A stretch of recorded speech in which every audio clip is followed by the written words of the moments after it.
ವೀಳ್ಯದೆಲೆಯ ಜೊತೆಗೆ ಪಚ್ಚೆ ಕರ್ಪೂರವನ್ನು ಸೇರಿಸಿ ಈ ಒಂದು ತಂತ್ರ ಮಾಡುವುದರಿಂದ ನೀವು ಯಾವ ವ್ಯಕ್ತಿ ನಿಮ್ಮ ಕೈ ವಶಕ್ಕೆ ಆಗಬೇಕು, ಯಾವ ವ್ಯಕ್ತಿ ನಿಮ್ಮಂತೆ ಅವರು ನಿಮ್ಮ ಬಲೆಗೆ ಬರಬೇಕು, ನಿಮ್ಮ ಮಾತನ್ನು ಕೇಳುವಂತೆ ಆಗಬೇಕು ಅನ್ನೋದಾದರೆ ನಾವು ತಿಳಿಸ್ಕೊಡುವ ಹಾಗೆ ಈ ಒಂದು ಸರಳ ವಶೀಕರಣ ಮಾರ್ಗವನ್ನು ಅನುಸರಿಸಿ ನೋಡಿ. ಖಂಡಿತವಾಗಿಯೂ ನಿಮ್ಮ ಎಲ್ಲ ಕಷ್ಟಗಳು, ಸಮಸ್ಯೆಗಳು ಬಗೆಹರಿಯುತ್ತದೆ.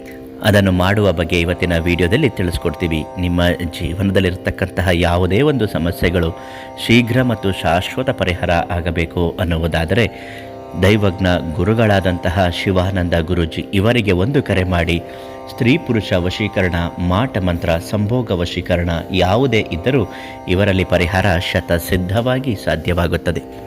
ನಮ್ಮ ಅದೃಷ್ಟಧಾರೆ ಫೇಸ್ಬುಕ್ ಪೇಜಿಗೊಂದು ಲೈಕ್ ಕೊಟ್ಟು ಫಾಲೋ ಮಾಡಿ. ನಿಮಗೇನಾದರೂ ಆ ಕೆಲಸಗಳು ಆಗಬೇಕು ಅನ್ನೋದಾದರೆ ಕಮೆಂಟಲ್ಲಿ ತಿಳಿಸಿ, ಪ್ರತಿ ಕಮೆಂಟ್ಗೂ ರಿಪ್ಲೈ ಮಾಡುತ್ತೇವೆ. ಸಾಧ್ಯವಾದಷ್ಟು ಸ್ತ್ರೀ ಅಥವಾ ಪುರುಷರು ನಿಮ್ಮ ಮಾತನ್ನು ಕೇಳಬೇಕು, ನೀವು ಹೇಳಿದ ಹಾಗೆ ನಡೆದುಕೊಳ್ಳಬೇಕು. ಎಷ್ಟೋ ಬಾರಿ ನೀವು ಪ್ರೀತಿ ಮಾಡಿರ್ತೀರ, ಅವರು ನಿಮ್ಮ ಜೊತೆ ಸ್ವಲ್ಪ ದಿನ ಪ್ರೀತಿ ಮಾಡಿ ಇದ್ದಕ್ಕಿದ್ದ ಹಾಗೆ ಬದಲಾವಣೆ ಆಗುತ್ತಿದ್ದರೆ, ಅಂದರೆ ಬೇರೆ ವ್ಯಕ್ತಿಯ ಜೊತೆ ಓಡಾಡೋದು ಅಥವಾ ನಿಮ್ಮನ್ನು ಬಿಟ್ಟು ನಿಮ್ಮ ಸಹವಾಸವೇ ಬೇಡ, ಇನ್ನು ಮುಂದೆ ನಾನು ಚೆನ್ನಾಗಿರಬೇಕು, ಇದನ್ನೆಲ್ಲ ನಾನು ತಪ್ಪು ಮಾಡ್ತಾಯಿದ್ದೀನಿ ಅಂತ ಅವ್ರು ತಿಳ್ಕೊಂಡಿದ್ರೆ, ನಿಮ್ಮನ್ನು ಬಿಟ್ಟು ದೂರ ಹೊರಟೋಗಿದ್ರೆ ಮರಳಿ ಅವರ ಪ್ರೀತಿಯನ್ನು ಪಡೆದುಕೊಳ್ಳಲು ಈ ಒಂದು ತಂತ್ರ ಪ್ರಯೋಜನಕಾರಿಯಾಗುತ್ತೆ. ಏನು ಮಾಡಬೇಕು?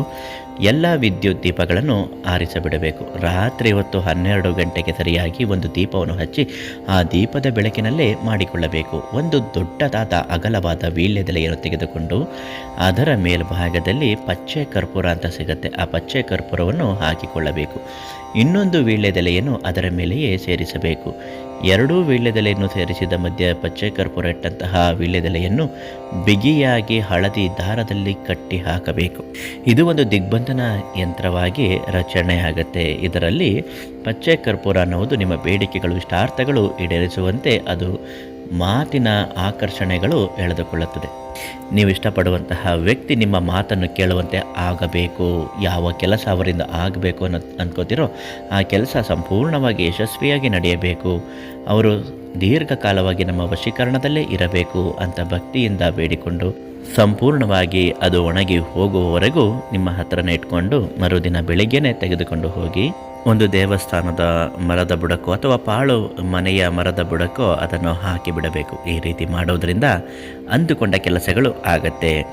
ಯಾವುದೇ ವಶೀಕರಣಗಳ ಸಮಸ್ಯೆಗಳು ನಿಮಗಿತ್ತು ಅನ್ನೋದಾದರೆ ಶಿವಾನಂದ ಗುರೂಜಿಗಳಿಗೆ ಇವತ್ತೇ ಒಂದು ಕರೆ ಮಾಡಿ ಅವರಿಂದ ಪರಿಹಾರವನ್ನು ಪಡೆದುಕೊಳ್ಳಿ.